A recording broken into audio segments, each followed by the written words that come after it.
todos aquellos que nos estáis acompañando también vía streaming. A todos recordaros que al final de la mesa dejaremos un espacio, un tiempo que ya hemos dejado preparado para que podáis aportar vuestras preguntas, vuestras reflexiones y que podáis formar parte también de alguna manera de este diálogo que se establecerá aquí hoy. Buenas tardes también a los señores que me acompañan. Ellos son Christian Oyer, vicepresidente y director general de Prologis España. Es responsable de liderar la estrategia de gestión, el portfolio español de Prologis y el desarrollo de nuevos edificios logísticos y de nuevos servicios de valor añadido. Durante los 5 años últimos ha gestionado un crecimiento de más del 60% de sus activos bajo gestión. Christian lleva en Prologis desde 2007 y acumula más de 20 años de experiencia en el sector inmobiliario. Bienvenido, Christian. Gracias. A su lado, Juan Pablo Lázaro, él es presidente ejecutivo de Sending Transporte Urgente y Logística, fundó la compañía en 2019 y con anterioridad fue 2009, perdona. Sí. Y con anterioridad fue el creador de la compañía de transporte urgente ASM, la actual GLS, que presidió también desde 1987 y hasta 2008. Recibió de manos de Su Majestad el Rey el Premio Nacional al Joven Empresario en 1997 y un año antes fue reconocido por el Premio al Fomento y Creación de Empleo de la Comunidad de Madrid. Además de su trayectoria de gestión empresarial, ha dedicado gran parte de su carrera profesional a la defensa de los intereses colectivos del tejido empresarial. Entre 2014 y 2019 fue presidente de la Patronal de Empresas Madrileñas, CEIM, vicepresidente de COE y presidente de la Patronal de la Logística y el Transporte 1.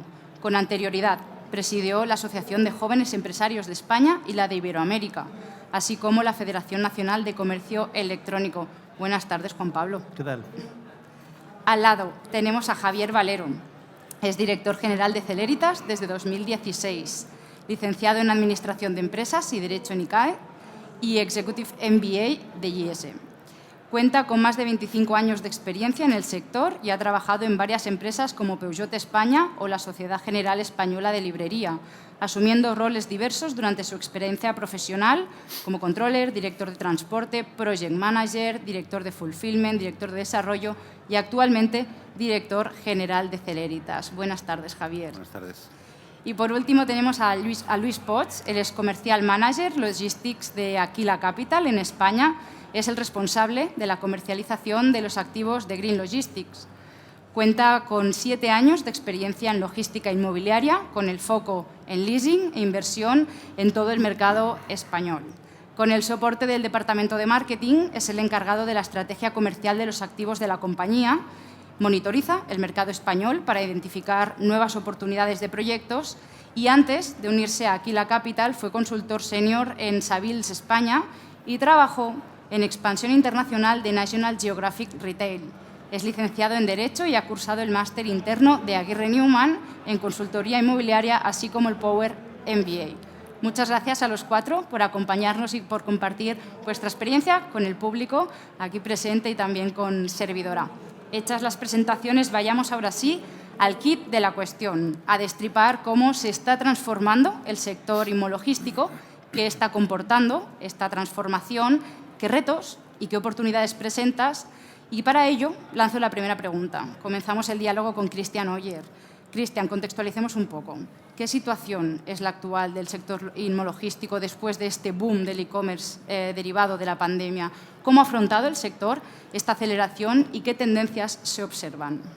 Bueno, pues gracias por la presentación. Bueno, estamos en un momento de disrupción total, ¿no? Es decir, la pandemia lo que ha hecho es acelerar la absorción del comercio electrónico.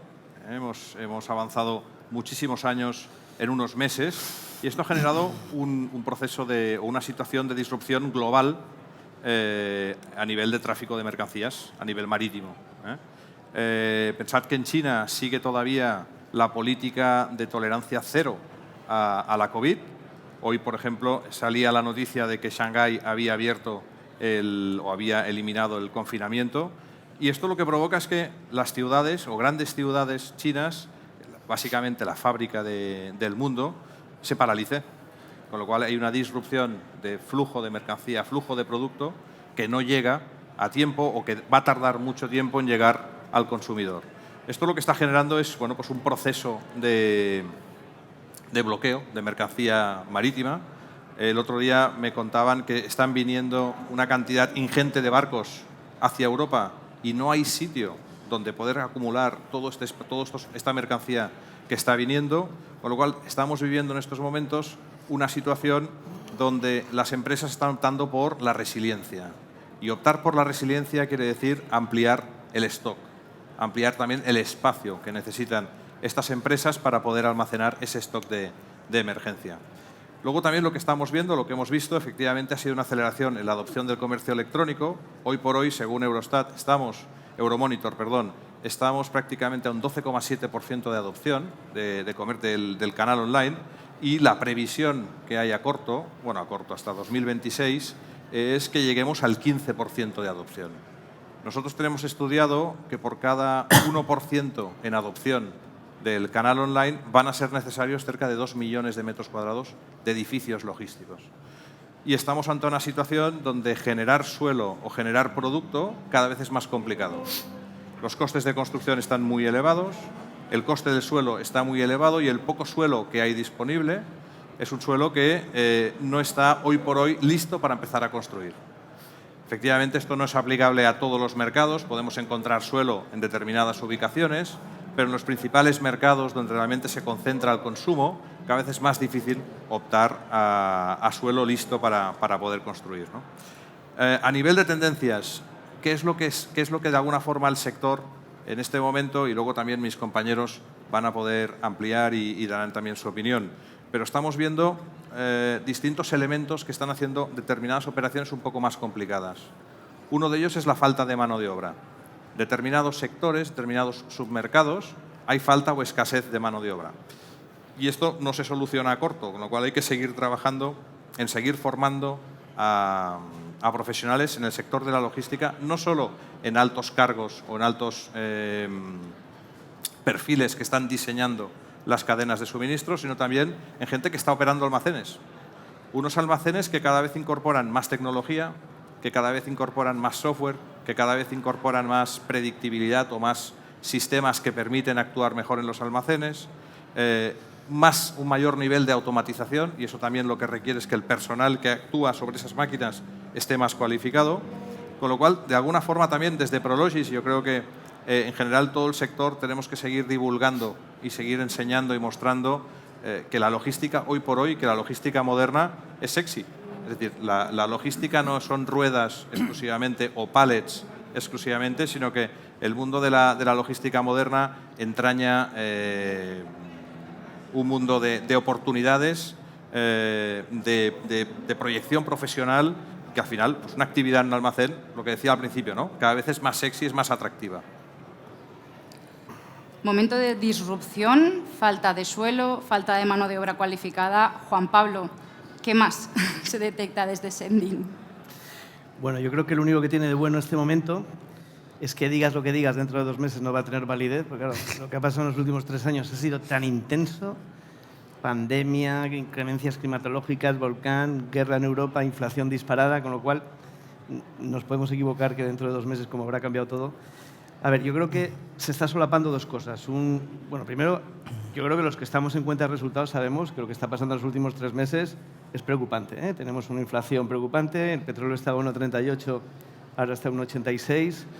El cliente, no se puede hablar de precios porque si no la CNMC nos regaña, pero el cliente no admite subidas. Tenemos muchísima tensión en general en el transporte, sencillamente porque los transportistas no dan más de sí. O sea, el momento coyuntural es un momento difícil y un momento muy complicado. Hay una inflación disparada y además se va a sostener este modelo de inflación hasta final de año, no hay perspectivas. Por lo tanto, hombre, es verdad que si no, valdría cualquiera, pero que es un momento de distraerse poco de la cosa, ¿no? Y hay que estar muy próximo. Pero por debajo de todo esto, es verdad que lo que ha hecho Cristian es cierto, ¿no?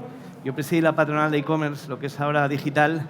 Los datos que se manejan es que al año 2019 más o menos un 7% del retail se hacía a través de e-commerce. La previsión era un crecimiento hasta el 15%. Y cuando llega la pandemia, 2020, que era el escenario perfecto para los transportistas, porque el famoso chiste de Amazon, del que llamaba de Amazon diciendo estás en casa, todo el mundo estaba en casa y si no había tráfico para repartir, pues nosotros teníamos crece un 30%. Sabéis que España fue el tercer país del mundo que más creció en el año 2020. El primero fue Argentina, el segundo Singapur y el tercero fue España, que creció un 32% en e-commerce. Por tanto, un crecimiento bestial en e-commerce en el año 2020, 2021 en torno al 20%, que te lleva al 12,5%. Y ahora vemos que determinados clientes, depende de qué sectores, están reduciendo, incluso unos reduciendo su crecimiento y otros incluso decreciendo. Lo veis los que tenéis clientes y tratáis con ellos, en especial el sector consumo, sencillamente porque la gente va a la gasolinera y lo que le costaba echar 90 euros ahora le cuesta 130 o 140 y no tiene renta disponible para gastarlo en perfumes o para gastarlo en otra cosa. Eso es coyuntural, pero lo que está claro es que el cambio de hábitos es una realidad.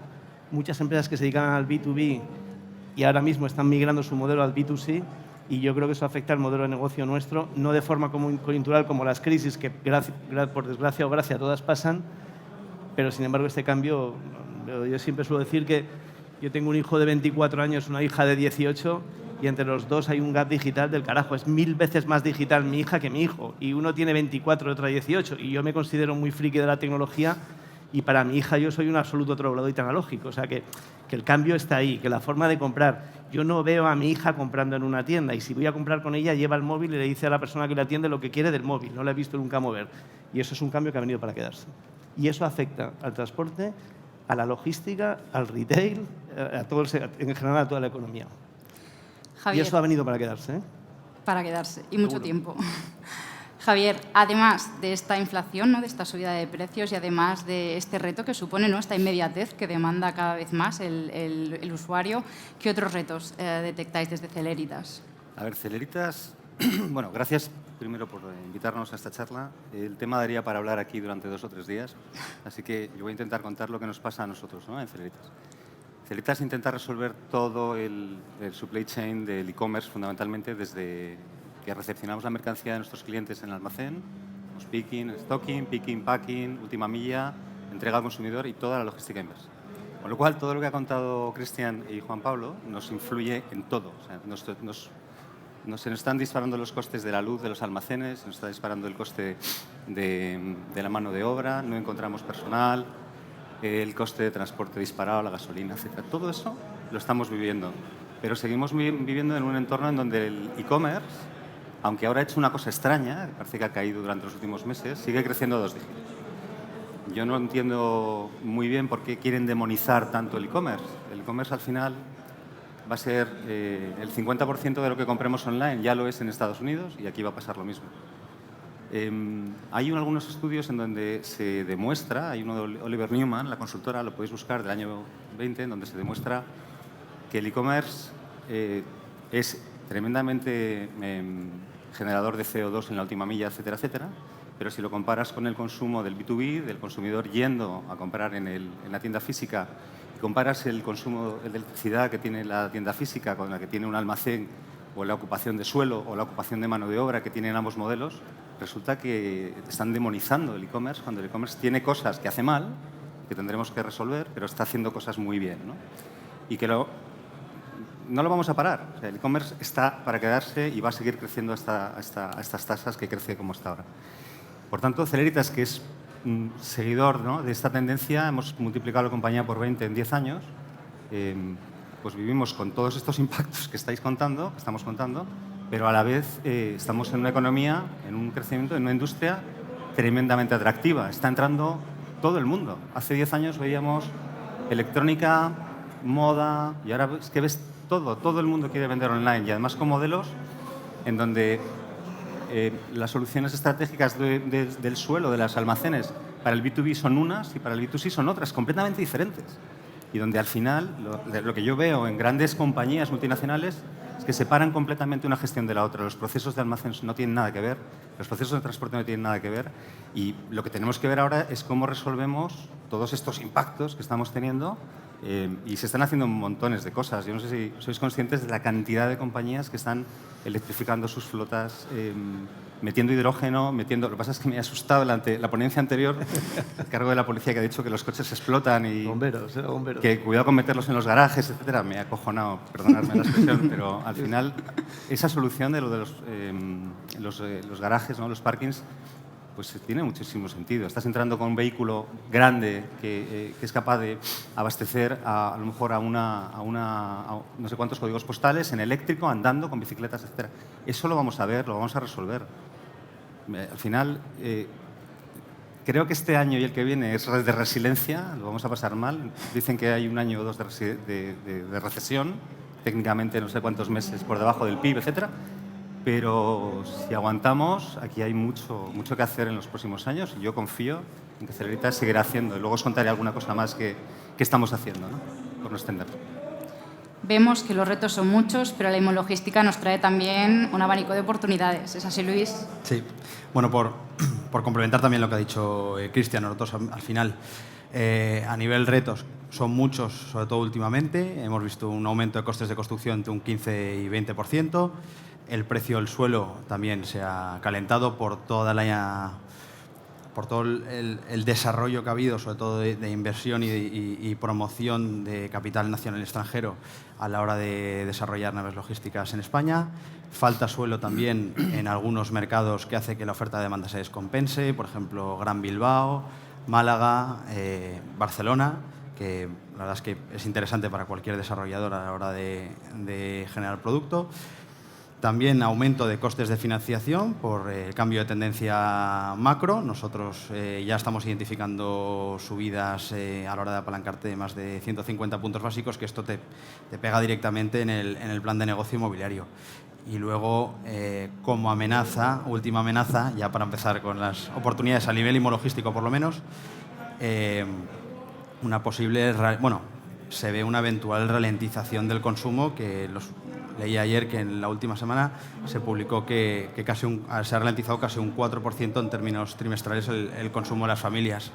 Entonces, bueno, eso impacta directamente en el consumo. El consumo, como decía Juan Pablo también, pues impacta también en la capacidad de consumir y, por tanto, en la absorción. Aunque hay otras oportunidades que, por un lado, es el mercado español y, sobre todo, algunos submercados sigue siendo obsoleto.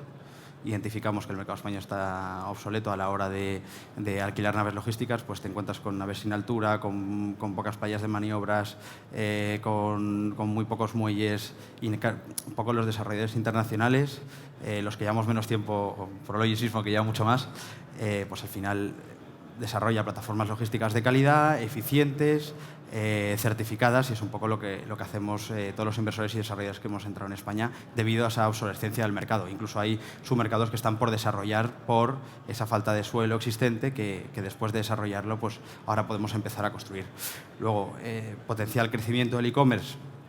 También los confirman todos los estudios, que es una tendencia clara y estructural, ¿vale? Que es lo que también nos hace estar más seguros a la hora de tomar decisiones. Y luego, a nivel estrictamente inmobiliario, sí vemos cierta tendencia de crecimiento de rentas. Seguramente no en todos los mercados, no tanto en todos los mercados, dependiendo de la ley de la oferta y la demanda. Al final es muy sencillo. Pero sí, por ejemplo, en Reino Unido sí hemos visto crecimientos, identificamos crecimientos entre un 10 y un 15% en términos interanuales. También y en Europa Central, en Alemania, etcétera, etcétera, por la falta de disponibilidad estructural, que es un poco lo que pasa según qué submercados, como decíamos antes, Barcelona, Málaga, Gran Bilbao, etcétera, etcétera. Y al menos crecimiento de rentas depende del mercado, de la disponibilidad que haya, de la guerra de precios que pueda haber entre desarrolladores a la hora de alquilaros a vosotros naves logísticas, pero por lo menos la indexación de contratos a nivel de inversión, de alguna manera, te cubre contra todas las tendencias macro desfavorables que pueda haber mediante la indexación al IPC. ¿Cómo pueden o cómo deben adaptarse las ciudades para hacer frente a todos estos retos, Cristian? Bueno, a ver, las soluciones hoy por hoy no las tenemos todas. Es difícil poder sacar una receta exacta, precisa, de cómo hay que hacer la distribución urbana de mercancías o la EDUM, ¿no? la distribución urbana de mercancías del comercio electrónico, pero tenemos que pensar una cosa, y es que en el año 2030 el 60% de la población mundial vivirá en área urbana. No quiere decir vivir dentro de las grandes metrópolis, pero vivirá en área urbana. Y el comercio electrónico va a ser uno de los elementos esenciales para la vida moderna. Todos al final seremos usuarios. Con lo cual, ¿Que hay que regular o que hay que encontrar una solución para poder dar esa distribución urbana en zonas urbanas, valga la redundancia? Pues es una necesidad clarísima. Retos. Bueno, decía hoy el jefe de bomberos que los coches eléctricos no podían ir a un parking. Decía Javier, tendremos que encontrar la solución. Efectivamente, tendremos que encontrar una solución precisamente para compaginar ruido, horarios, congestión, porque al final los usuarios, los ciudadanos de a pie, necesitamos que nos llegue el producto. No sabemos si nos llegará a casa o tendremos que de alguna forma, entre todos, domesticarnos e ir a una taquilla para recibir ese producto en un punto de recogida, ¿no? Eso tenemos que acabarlo de ver también. Pero yo creo que al final, evidentemente, vamos a encontrar una solución clara, pasando seguramente por los microhubs. De momento, infraestructura microhub no existe como tal, sino que hay que utilizar, pues eso, estructura urbana existente. Por eso yo lo que diría es que para poder encontrar una solución profunda, creo que es importante que dentro de todas las acciones de planeamiento, de planificación que se hagan en las ciudades, la logística y la distribución urbana tiene que ser un eje absolutamente estructural, que vertebre territorio y que vertebre ciudad. Lo cual la logística hoy por hoy, que en muchas administraciones parece que es algo que es un gasto, es algo que no aporta valor, es algo que no aporta riqueza, yo creo que hoy por hoy a nadie se le escapa que la logística es un elemento esencial en la vida de todos y cada uno de nosotros, que la logística además, como estábamos diciendo, cada vez genera puestos de trabajo mejor cualificados y más puestos de trabajo. Vamos a verlo también con este crecimiento de metros cuadrados, crecimiento de actividad traccionada por el comercio electrónico y pues básicamente esto, la administración pues de alguna forma tiene que entrar o tiene que de alguna forma planificar en cualquier desarrollo pues eso, un mix de usos donde el uso logístico esté totalmente representado y sea uno de los elementos vertebradores. Nosotros, y además tengo aquí a Juan Pablo que ha colaborado con nosotros, hemos desarrollado conjuntamente con el Instituto de Empresa, lo estamos acabando de terminar, un informe en el que precisamente tratamos o ponemos en contraposición dos ciudades, Madrid y Barcelona, por distintas configuraciones de ciudad, cascos más históricos, menos históricos, el ensanche de Barcelona. Y entonces con eso lo que hemos hecho precisamente es poder analizar cuál es ese impacto negativo de la logística o de la distribución urbana y poder obtener por lo menos unas estrategias que actúan ya desde el planeamiento, unas estrategias que se pueden empezar a aplicar a día de hoy que permitan precisamente que ese impacto negativo se convierta en un impacto positivo sin perder funcionalidad y eficiencia. Mejor distribución, entonces, de las ciudades y una posible solución son esas taquillas que comentaba Cristian. Por ejemplo. Juan Pablo, ¿qué otras soluciones podemos tener a nuestro alcance? Bueno, yo creo que la propuesta de valor de cualquier empresa de transporte y de logística competitiva, dejando la parte de fulfillment y tal, para mí son... O sea, la propuesta de valor que tenemos es, primero, yo le llamo hand delivery, porque en el fondo hand delivery es home delivery, llevamos paquetes a casa, y word delivery. En España muchas empresas recogen paquetes. En segundo lugar, para mí los PUDOs, estos señores tienen la mejor red de PUDOs a nivel país, de las mejores de Europa, es una solución. Es una solución, por ejemplo, para los PICs. El grave problema nuestro es que no hay quien reparta los PICs. El single day, AliExpress movió 1.000 millones de paquetes. O sea, no hay fuerza. O sea, los conductores tienen que vivir todos los días, no el Cyber Monday, el single day o el Black Friday. Por tanto, la parte de los PUDOs es una parte importante. Y luego un tema nuevo que está irrumpiendo en el mercado con fuerza, sobre todo en mercados como el polaco, que es los locker. Que los locker, yo lo veo incluso hasta como una amenaza, porque el que domine el locker domina la distribución, ¿no? Un locker es un PUDO en tu casa, con lo cual al final solo puede haber uno. En las comunidades no puede haber como una gasolinera que puede haber 3 locker o 5 locker. En la comunidad puede haber uno. Y ahora la pregunta es, ¿quién es el dueño del locker? Amazon, el Corte Inglés, Seur, Sending, un tercero, porque el que domine el locker es el que va a dominar la distribución en vuestra casa, ¿no? Por tanto, y luego veremos nuevos modelos. Se habla mucho de los hubs urbanos. Yo creo mucho en los hubs a las afueras. Ahora mismo tenemos todos conductores que están viniendo en masa a los centros de cross-docking y a lo mejor lo que tenemos que tener es hub sin personas, que simplemente se haga un cross-docking pues en la zona de Sabadell o en la zona de Alcobendas o en la zona de Al, sin que sea necesidad que se desplacen todos a la vez. O sea, yo creo que nos debemos romper día a día la cabeza. Primero, por un tema de sostenibilidad y segundo, porque, por si no lo sabéis, no hay conductores. Por tanto, tenemos que mejorar la calidad de vida de los conductores, del medio ambiente y buscar sistemas competitivos. Por eso te decía, y en un entorno de inflación, pues el tema está especialmente divertido. ¿Sí?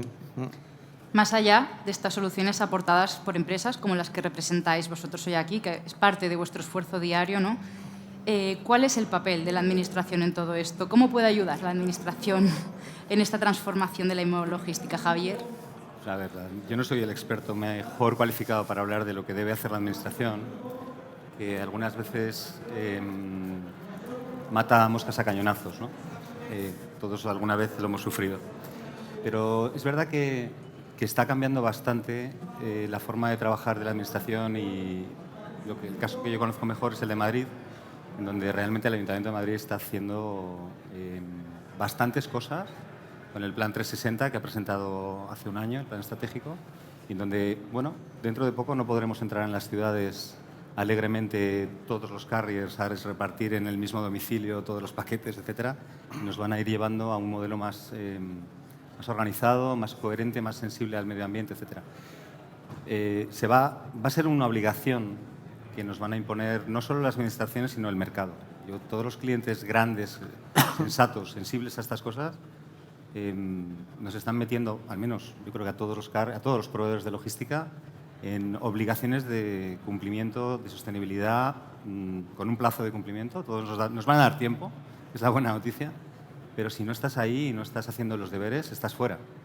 El que no tenga bien medida su emisión de CO2 en el año que viene, que ya va a ser obligatorio emitir el informe de cuánto emites, y no tenga esas acciones que te exigen para paliar y conseguir la neutralidad, pues ahora empieza a ser un tema de compliance y dentro de poco será un tema de comercial duro, de que estarás fuera y no podrás ir al tender y no podrás competir.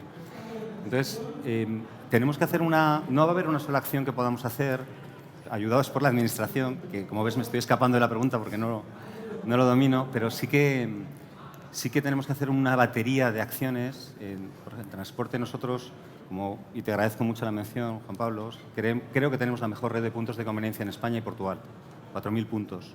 Al final hablan, y esto no me atrevo a poner la mano en el fuego, pero dicen que la entrega en un punto de conveniencia es un 90% menos contaminante que la entrega a domicilio.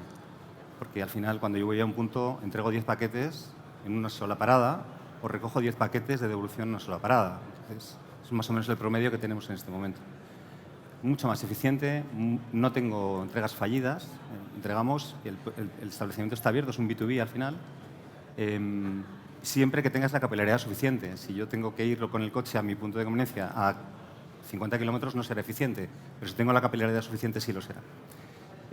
Los lockers, en España no sé si tienen el mismo futuro que tienen en Europa, porque si tú pones un locker aquí en una calle en Madrid, a lo mejor mañana no están los paquetes, pero es que tampoco está el locker, se lo han llevado, ¿no?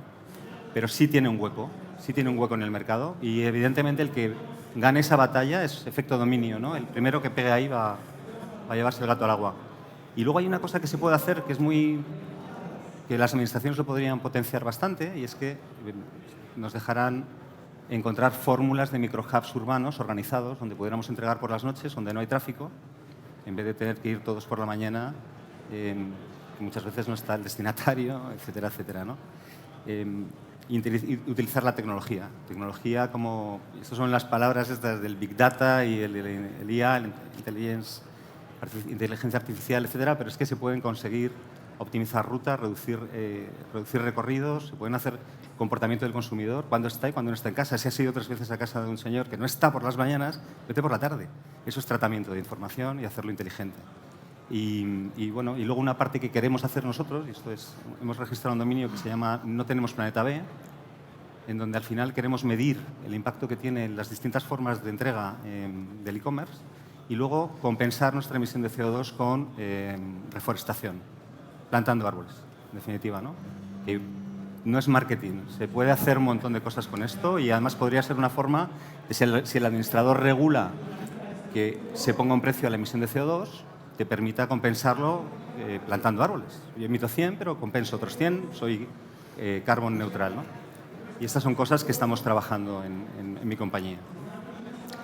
Luis, además de la regulación, ¿no?, de una posible entrega nocturna, un reparto nocturno y de ayudar en la implantación de la digitalización en el día a día de estas empresas, ¿qué más puede hacer la Administración? ¿Qué le demanda Aquila Capital a la Administración? Bueno, a ver si Prologi se suma también. Nos sumamos todos, que seguro que entre todos lo conseguiremos más que solo Aquila Capital. Al final, a dos niveles dentro del mundo de desarrollo inmobiliario, planning y permitting, ¿no? Urbanismo y licencias. Dentro de urbanismo, agilidad y acompañamiento. Necesitamos de hecho, la administración muchas veces es lenta e ineficiente por dos factores. Primero, porque tiene una ley que igual se promulgó en 1980, con lo cual todo el procedimiento es bastante tedioso, y por otro lado porque no tiene ningún competidor. Al final la ley es la ley y es quien manda y quien sienta el procedimiento de desarrollo de cualquier toma de decisiones en un municipio, en una región, etcétera, etcétera. Pero sí estamos viendo que depende qué región, qué municipio, si te acompañan más, si la propia administración entiende tu proyecto. Nosotros también tenemos una labor didáctica con las administraciones en este sentido, pues ya estás viendo cómo regiones, como provincias, como municipios están empezando a competir entre ellos para atraer inversión, infraestructura. Al fin y al cabo, esto lo hablábamos el otro día, al final quien urbaniza en Europa funciona de otra manera, pero quien urbaniza en España es el desarrollador. Es decir, quien ha creado la plataforma central multimodal, quien la ha pagado ha sido Aquila Capital. Pues todas las calles y toda la infraestructura. Con lo cual, ahí sí que necesitamos una administración que entienda y que nos acompañe, y naturalmente que sea ágil. Y esto sobre todo en las licencias. Ágil, porque no puedes estar esperando para una licencia de obras 9-12 meses, porque eso te pega totalmente al plan de negocio, porque te vas comiendo todos los costes de financiación, todos los intereses de los que te dejan el dinero para hacer el proyecto, y también pues, pueden surgir ciertas incertidumbres como aumento de costes de construcción, que el mercado puede ir virando, la demanda que tenías identificada pues, se ha instalado en otra zona. Y bueno, en este sentido sí que hemos visto en ciertas comunidades autónomas también que hay un problema con la parte de la interpretación del uso industrial.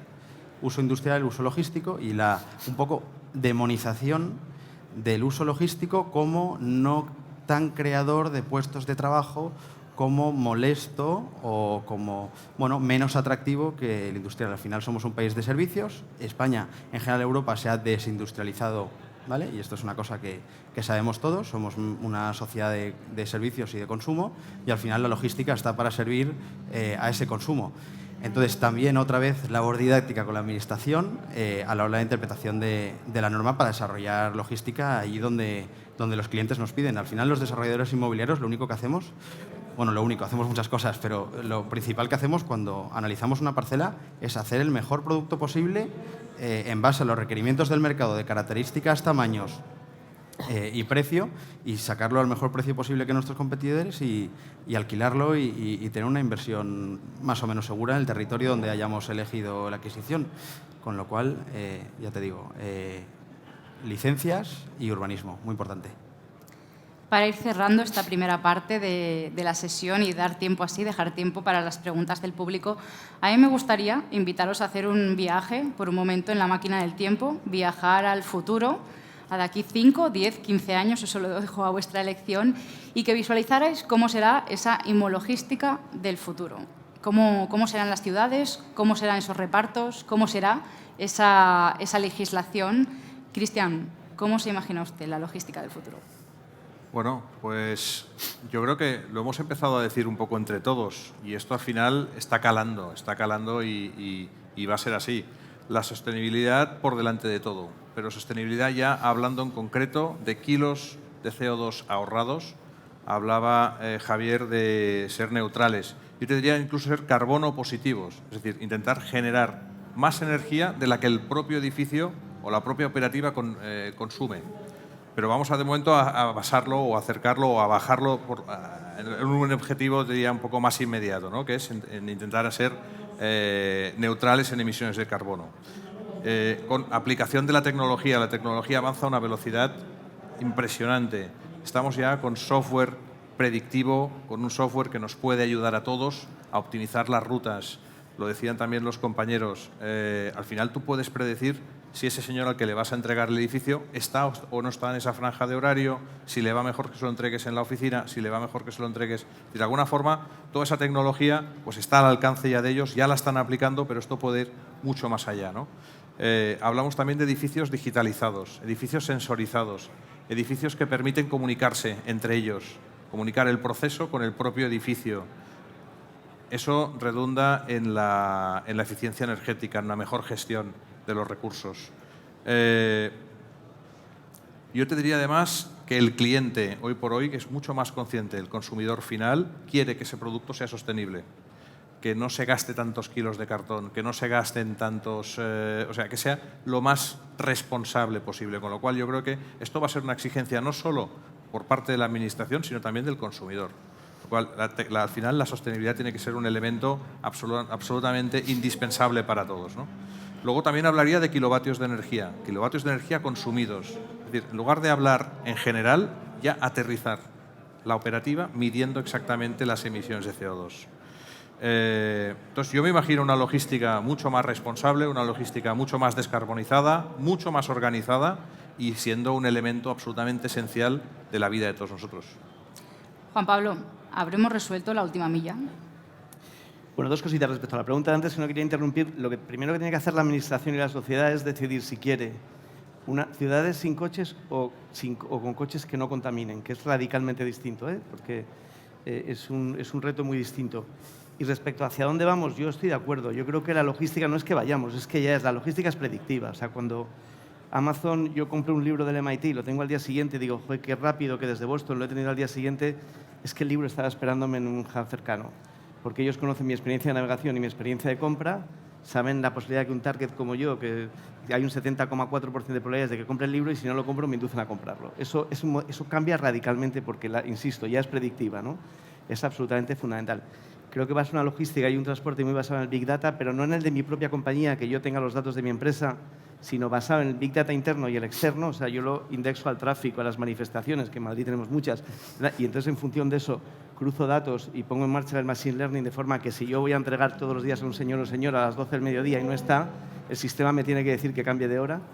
Y luego vamos a ver, obviamente, Smart Cities. ¿Por qué tiene que haber en la puerta de un colegio un paso de cebra un sábado por la mañana, un domingo por la mañana si no hay colegio? Pues veremos los pasos de cebra digitales, las calles que cambian de sentido, veremos bots cada vez más potentes, veremos cyborgs, que son personas con brazos articulados que son capaces de levantar, veremos self-drive, veremos coches sin conductor donde irán a tu casa y te dispensarán el paquete, veremos intelligent factories donde estará todo mecanizado y donde en ese momento las personas serán todavía más importantes.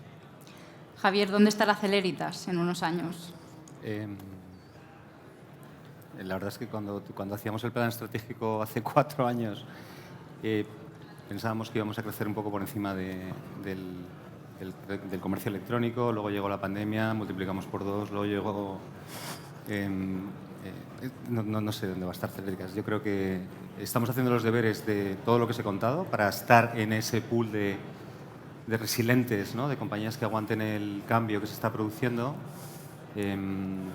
Al final, el sector de la logística y del transporte en España está transformándose porque se está concentrando. Todos los días, hoy, aparece una noticia nueva de una gran compañía que ha comprado otra. Hace 3 meses salió que no sé qué naviera ha comprado no sé qué. Entonces, hay una concentración brutal porque al final, para poder operar en la industria con márgenes tan estrechos, necesitas volumen, necesitas dimensión. Y nosotros ahí estamos un poco preocupados porque somos muy pequeñitos, ¿no? Entonces, quizás tendremos que inventar nuevas soluciones, pues como hemos hecho hasta ahora, que hemos podido competir con soluciones de package free, que también es medioambiental, quitamos el paquete, somos capaces de mover la mercancía sin el embalaje, etcétera. Pero me imagino que vamos a tener una penetración de las soluciones donde el cliente va a buscar el paquete en vez de llevárselo a su casa muy fuerte, será el 50% del volumen en 10 años, quizás. Hoy es el 15%, si llega, pero en Europa es el 60% o el 70%. Hay países bálticos es el 90%. Aquí va a pasar. Y me imagino todo eléctrico, todo maravilloso. Al final, nada de ruido, nada de tráfico, la administración funciona fantástica y somos felices dentro de poco. Y por último, ¿cómo será esa inmologística propuesta por Aquila Capital, Luis? Bueno, de fuera dentro de la nave, más robotización. De hecho, los promotores inmobiliarios estamos empezando a financiar robotización y bienes de equipo dentro de las naves. Mayor cuidado para los trabajadores, porque en un parque empresarial a las afueras de Madrid y de Barcelona, porque en un edificio estupendo de la Castellana hay una experiencia para el trabajador y no la hay en una nave logística. Esto está cambiando y se está introduciendo, ya empezando por lo básico: más aislamiento, más luz natural y mucho mejores instalaciones. Y luego también, naturalmente, la generación de energía dentro de la cubierta de la nave, cosa que en Aquila Capital, en la plataforma Green Logistics que tenemos de desarrollo de naves logísticas en Europa, ya hemos implantado hace varios años. Naturalmente, edificios muchísimo más eficientes. Y luego, de fuera adentro, pues en primera corona vamos a tener que reducir la ocupación de las naves logísticas que planeamos para que haya mucha más área de parking y de maniobras. Quién sabe si cuando haya una regulación, que en Estados Unidos está empezando a haber plataformas de aterrizaje de drones. FedEx ya está haciendo sus pinitos en eso. Y luego, en tercera corona, grandes centros regionales y continentales XXL que den servicio, ya te digo, a nivel continental. Y a mí me encantaría ver un poco esa vuelta a tener cierto componente industrial, al menos de secuenciación de piezas, etcétera, etcétera, en España, que la verdad es que yo creo que en los últimos años hemos perdido y sería muy interesante volver a ver, porque tenemos todo el potencial en ese sentido. Y un comentario que ha hecho Juan Pablo, que estoy bastante de acuerdo: el tema de la última milla. Yo soy un firme defensor de los polígonos, de las áreas industriales y logísticas cercanas a las ciudades, con grandes infraestructuras, y creo que grandes hubs urbanos de distribución dentro de la ciudad en el mercado español tienen mucho menos sentido por distintas razones, y la primera de todas porque Los Ángeles tiene 70 kilómetros de diámetro y Madrid tiene 11, con lo cual a 16 kilómetros de Madrid tienes unos parques logísticos en medio de varios nudos de comunicación espectaculares, con muchísimo espacio, pagando la mitad de rentas, la mitad de gastos y perfectamente adaptado a la operativa, con lo cual yo creo que va un poco por ahí. A ver qué pasa, ¿no? A ver qué nos depara el futuro. Pues tras esta pequeña visita al futuro, volvemos aquí a la mesa, a la sala, para dar paso ahora sí a esa ronda de preguntas. Marina, no sé si damos prioridad primero a las que nos entran por streaming, a las de la sala. ¿Alguien? ¿Alguna pregunta entre el público? ¿Nadie? Yo llevo más preparadas, puedo seguir si no. ¿No? Bueno, yo dejo que se lo piensen y mientras sí que os lanzo yo una pregunta. Hablábamos, ¿no?, de qué necesidades tendrían estas ciudades del futuro. Se habla de Smart Cities. Yo quería preguntaros, ¿qué es eso de una Smart City, ¿no? Y sobre todo a efectos prácticos, ¿qué supone una Smart City? Cristian, por ejemplo. Me la pasas a mí. Bueno, a ver, una Smart City es una ciudad, como diríamos, tecnológica, digitalizada. Lo decía también Juan Pablo, es decir, de alguna forma que podamos cruzar datos de cómo se está comportando esa ciudad y de que podamos operar en la ciudad conociendo qué está pasando. Una Smart City es una ciudad que piensa en las personas, que piensa en la sostenibilidad, que piensa en la movilidad sostenible. Yo no sé si al final será una ciudad sin coches o una ciudad con coches eléctricos, sin tráfico. Yo creo que el tráfico va a existir siempre, pero mucho más ordenado.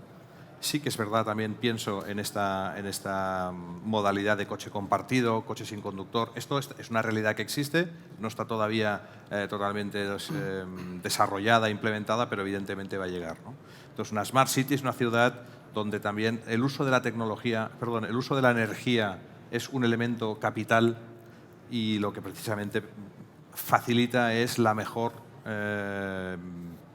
vida de las personas y de los habitantes de la ciudad, ¿no? Luis, vuelvo a ti y vuelvo con esa última reflexión que nos hacías. ¿Es necesario invertir en última milla en ciudades más pequeñas, bueno, incluso en entornos rurales? Y más si es necesario, ¿es rentable? Bueno, yo creo que es un debate muy amplio. Decías, ¿no, Cristian, que el 80% de las personas... 60. El 60%. vivirían una gran En zonas área, urbanas, en zonas metropolitana, urbanas. sí, zonas urbanas. Bueno, en ciudades más secundarias, en España está bastante bien desarrollado con los centros de transportes. En cualquier ciudad, provincia, vosotros lo podéis decir mejor, vamos, pero hay centros de transporte y luego pues los Merca Málaga, Merca Sevilla, que también han sido zonas de consolidación y de desconsolidación de mercancías, pero nosotros a la hora de invertir nos hemos encontrado que son zonas con demanda estructural latente, mucho menos presión inversora, mayor recorrido en las rentas y a la hora de salir del proyecto, bueno, también una compresión de rentabilidades bastante fuerte. Administraciones que te reciben con los brazos abiertos y, bueno, también depende del volumen, si es rentable, decirlo vosotros. Juan Pablo, Javier, bueno, yo creo que tienes otros costes, seguramente la renta sea mucho más baja porque yo compro el suelo mucho más bajo, los costes laborales depende del convenio, también depende del volumen. Amazon sí lo ha hecho. Operadores logísticos grandes siempre tienen una infraestructura y luego hay zonas más secundarias que sí son hubs regionales, pueblos como Guarromán, ciudades como Benavente. Pues yo sí creo en esa España, en esas zonas más, digamos, secundarias por menos habitantes, menos desarrollo inmobiliario, que es muy interesante también. Javier, mirabas un poco así. Es que has dicho un par de cosas que lo de los convenios colectivos, por ejemplo, que has mencionado, pero que no sé el resto de las compañías que puedan estar aquí representadas, pero el incremento de costes laborales que ha habido como consecuencia de la reforma laboral última, yo creo que va a llevar a una situación muy difícil a muchas compañías y lo dejo ahí. Pero has tocado otro tema que es el de las zonas, la España deshabitada, ¿no? Vaciada, ¿no? Ahí, para llegar a los pueblos de la provincia de Teruel que están comprando online y que también tienen derecho a que se les sirva el paquete, ahí la única solución que veo es economía colaborativa entre compañías. Es decir, no podemos ir 10 al último pueblo de la provincia de Teruel. Tendremos que ir uno, todos juntos. Y eso yo la verdad es que cada vez lo veo más. Y, por ejemplo, Sending y Celeritas estamos colaborando en varios proyectos. No podemos hacerlo todos todo bien. Haremos las cosas mejor si nos competimos, concurrimos y colaboramos, ¿no? Y eso existe. Celeritas es un modelo muy claro de multicarrier donde tengo competidores que colaboro con ellos e incluso son clientes míos y son mis competidores y son mis proveedores. Es decir, la economía en donde los players colaboran es la única forma para solucionar la entrega, por ejemplo, en la España vaciada. Eso, si no queremos perder hasta la camisa todos, ¿no? Y eso a veces pasa por sentarte con tu competidor y decir, oye, win-win, ¿no? Eso es lo que yo creo que también va a pasar, si no está pasando ya. Hablabas precisamente de costes elevados a todos los niveles. Me gustaría preguntaros también cómo se están comportando las rentas en este contexto. No sé si Cristian puede darnos alguna pista. Bueno, a ver, lo estamos viendo y están todos los ingredientes en el mercado, ¿no? Es decir, disponibilidad de suelo limitada, coste elevado, costes de construcción absolutamente desorbitados, con lo cual se hace cada vez más costoso poder desarrollar un producto. Si todo lo que es el stock existente se está ocupando, como es el caso, y hay poca disponibilidad de espacio, cada vez menos, estamos en niveles por debajo del 2,4 en Barcelona, en torno al 8 y pico en Madrid, y bajando, nosotros en estos momentos estamos ya prácticamente que tenemos el cartel de sold out. No tenemos más suelo. O sea, suelo sí, no tenemos más espacio. Si la administración además va a un ritmo lento en darnos licencia, el nuevo producto no va a llegar. Se hace más costoso, no hay producto, pues al final los costes al final van cayendo en cadena, ¿no? Es decir, al final no podemos salir al mismo precio con producto nuevo. Tendremos que adaptarnos todos un poco a la situación. Con lo cual sí que estamos viendo un crecimiento de renta de producto que va a salir próximamente. No va a ser un crecimiento de rentas a doble dígito, lo comentaba Luis hace un momento, es decir, el promedio en Europa está entre un 10 y un 15%, doble dígito. Pues en España nosotros estamos viendo que podemos estar proyectando en torno a un 6% de crecimiento de rentas a final de este año, ¿no? O sea que al final, todo nuevo producto, al final esto es una cadena, con lo cual, pues efectivamente van a repercutir en rentas. Aunque, insisto, en España todavía no estamos viendo un crecimiento pronunciado y también, pues bueno, oye, la situación coyuntural es compleja, ¿eh? No son pocos los factores que determinan esta situación. Volviendo un poco al título de esta mesa, así como reflexión final, me gustaría preguntaros, no sé si Juan Pablo se anima, ¿qué más puede hacer el sector en favor de la descarbonización? Cristian antes nos decía de hablar de números exactos, ¿no?, de datos exactos. Hay que hablar de kilos de CO2 ahorrados ya, no hablar de teorías, sino ya de elementos concretos. Bueno, en nuestro caso nosotros creemos firmemente en el tema de sostenibilidad, primero porque yo vivo en una ciudad como mis hijos, por tanto lo creemos firmemente, y segundo porque además el mercado te lo demanda, ¿no? Por tanto yo creo que lo que hay que hacer es trabajar en esa línea, ¿no?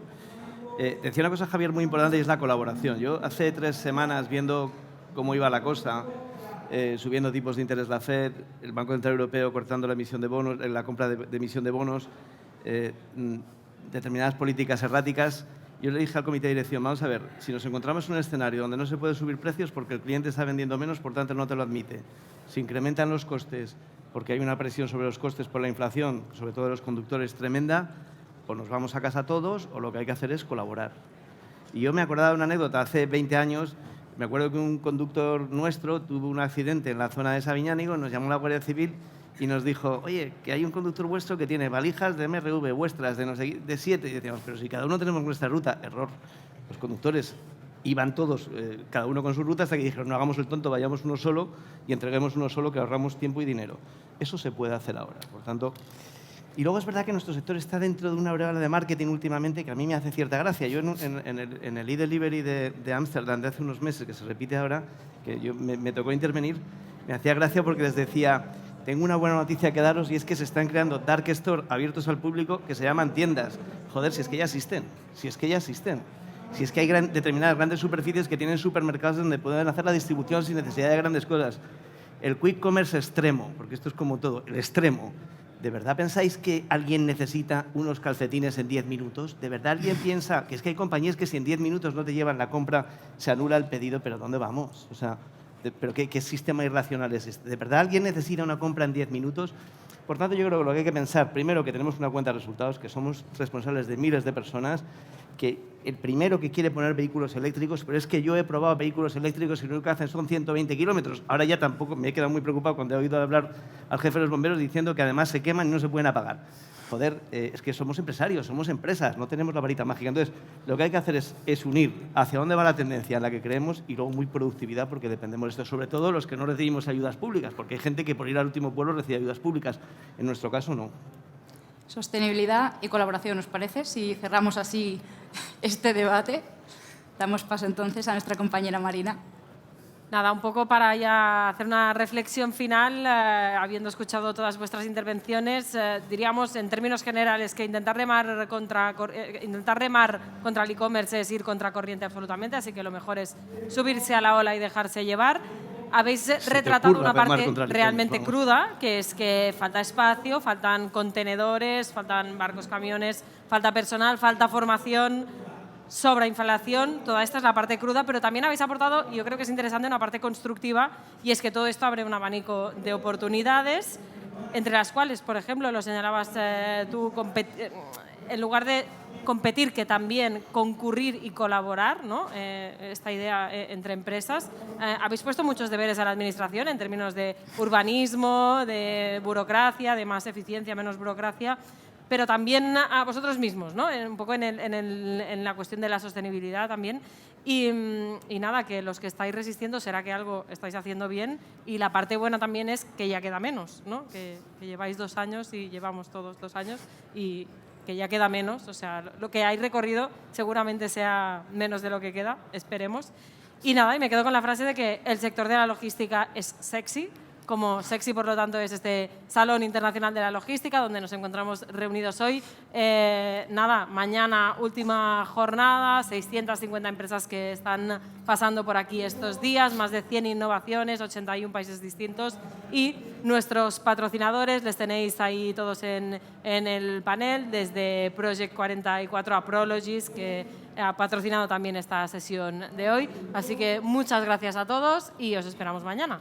Si no podéis venir en persona, tenéis el streaming que funciona perfectamente, gracias a nuestros técnicos también.